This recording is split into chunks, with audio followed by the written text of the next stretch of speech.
नमस्कार मित्रों, आज फिर एक बार कनुप्रिया के पास लौटते हैं।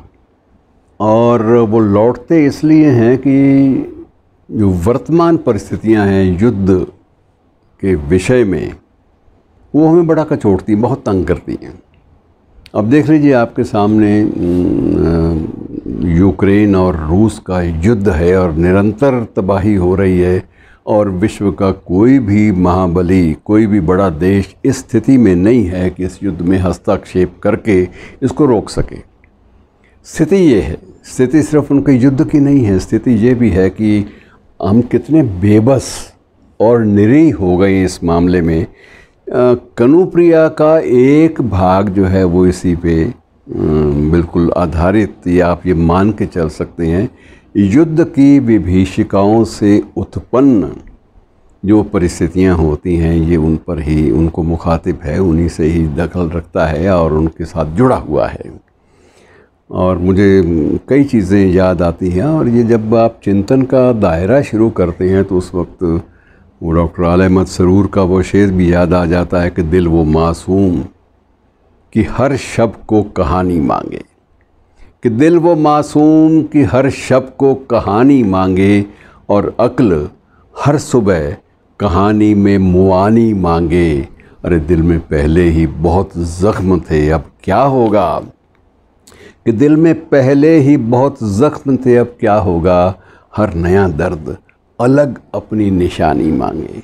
चिंतन का धरातल ही ऐसा है, लेकिन कनुप्रिया को दोहरी ज़िंदगी जीनी पड़ती है। और वो एक तरफ कणु की प्रिया है और दूसरी तरफ वो बहुत सारी चीज़ें कल्पना करती है कि उसे कोई दलील, कोई तर्क कृष्ण की बातों में उसके पल्ले नहीं पड़ता। और पिछली जो प्रसारण था उसमें, एक प्रसारण में हमने जिक्र किया था कि वो अपने आप को समय उसको समझाने का प्रयास करता है कि अरे गर्व कर बावरी, कौन है जिसके प्रिय की 18 अक्षौहिणी सेनाएं हों। और वो एक तर्क अपने ढंग से समय कृष्ण को माध्यम बनाकर राधा के सामने प्रस्तुत करता है।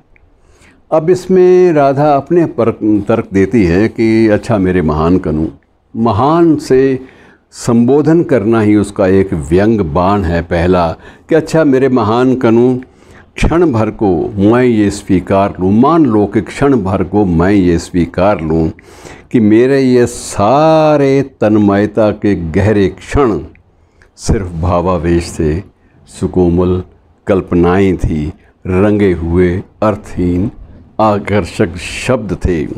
मान लो कि मैं क्षण भर को ये भी स्वीकार लूँ कि पाप, पुण्य, धर्म, अधर्म, न्याय, दंड और क्षमाशील वाला ये युद्ध, ये तुम्हारा युद्ध अंतिम सत्य है, तो भी मैं क्या करूं कणु, तो भी मैं क्या करूं कणु, मैं तो वही हूँ तुम्हारी बावरी मित्र, जिसे सदा उतना ही ज्ञान मिला जितना तुमने उसे दिया, उतना ही ज्ञान मिला जितना तुमने उसे दिया।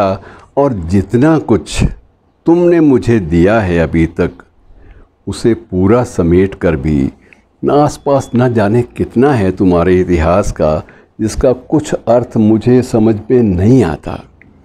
अपनी जमुना में जहाँ घंटों अपने को निहारा करती थी मैं, वहाँ से अब शस्त्रों से लदी हुई अगणित नौकाओं की पंक्ति कहाँ जाती है।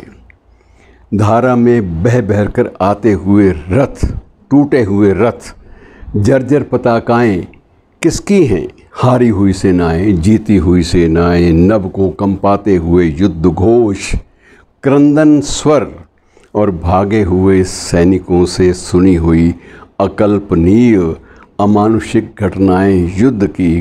क्या ये सब सार्थक है? क्या ये सब सार्थक हैं? क्या चारों दिशाओं से उत्तर को उड़ उड़कर आते हुए गिद्धों को क्या तुम बुलाते हो जैसे बुलाते थे भटकी हुई गायों को?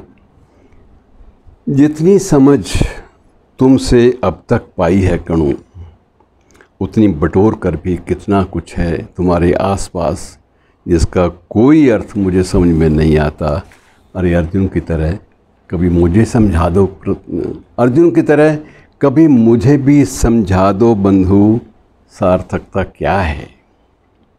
अर्जुन की तरह कभी मुझे भी समझा दो सार्थकता क्या है बंधु। मान लो कि मेरी तन्मयता के गहरे क्षण रंगे हुए अर्थहीन आकर्षक शब्द थे, तो फिर सार्थक क्या है कणु। पर इस सार्थकता को तुम मुझे कैसे समझाओगे, पर इस सार्थकता को तुम मुझे कैसे समझाओगे। शब्द शब्द शब्द मेरे लिए नितांत अर्थहीन हैं, मेरे लिए नितांत अर्थहीन हैं। यदि वे मेरे पास बैठकर मेरे रूखे कुंतलों में उंगलियां उलझाए हुए तुम्हारे अधरों से, तुम्हारे कांपते अधरों से नहीं निकलते, तुम्हारे कांपते अधरों से नहीं निकलते। शब्द शब्द शब्द, कर्म, स्वधर्म, निर्णय, दायित्व, मैंने भी गली गली सुने हैं ये शब्द, कि मैंने भी गली गली सुने हैं ये शब्द। अर्जुन ने चाहे इनमें कुछ भी पाया हो, अर्जुन ने इनमें चाहे कुछ भी पाया हो, मैं इन्हें सुनकर भी कुछ नहीं पाती प्रिय। सिर्फ राह में ठिठक कर रुक कर तुम्हारे उन अधरों की कल्पना करती हूँ जिनसे तुमने पहली बार ये शब्द कहे होंगे, जिनसे तुमने पहली बार ये शब्द कहे होंगे। तुम्हारा सांवरा, ये इसमें आप कृष्ण की मुद्रा देखिए, तुम्हारा सांवरा लहराता हुआ जिस्म, तुम्हारी किंचित बुड़ी हुई शंख ग्रीवा, तुम्हारी उठी हुई चंदन बाहें, तुम्हारी उठी हुई चंदन बाहें, तुम्हारी अपने में डूबी हुई अधखुली दृष्टि, तुम्हारे धीरे धीरे हिलते हुए जादू भरे होंठ, मैं कल्पना करती हूँ अर्जुन की जगह मैं हूँ और मेरे मन में मोह उत्पन्न हो गया है।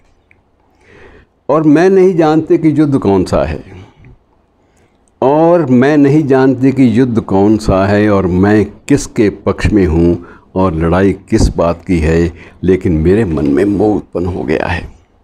क्यों? क्योंकि मुझे तुम्हारे द्वारा समझाया जाना बहुत अच्छा लगता है। पूरी गीता का रहस्य जब वो भावनात्मक स्वर में लेती है तो बिल्कुल अलग दृष्टिकोण, अलग नज़रिया लेकर हमारे सामने आती है। लेकिन मेरे मन में मोह उत्पन्न हो गया है, मुझे बहुत अच्छा लगता है। सेनाएं स्तब्ध खड़ी हैं और इतिहास स्थगित हो गया है, और तुम मुझे समझा रहे हो कर्म, स्वधर्म, निर्णय, दायित्व, शब्द शब्द शब्द मेरे लिए सब नितांत अर्थहीन हैं, और मैं इन सब के परे अपलक तुम्हें देख रही हूँ। हर शब्द को अंजुरी बनाकर तुम्हें पी रही हूँ, और तुम्हारा तेज मेरे जिस्म के एक एक मूर्छित संवेदन को दलका रहा है, और तुम्हारे जादू भरे होंठ, और तुम्हारे जादू भरे होंठों से रजनीगंधा के फूलों की तरह टप टप एक के बाद एक शब्द झर रहे हैं।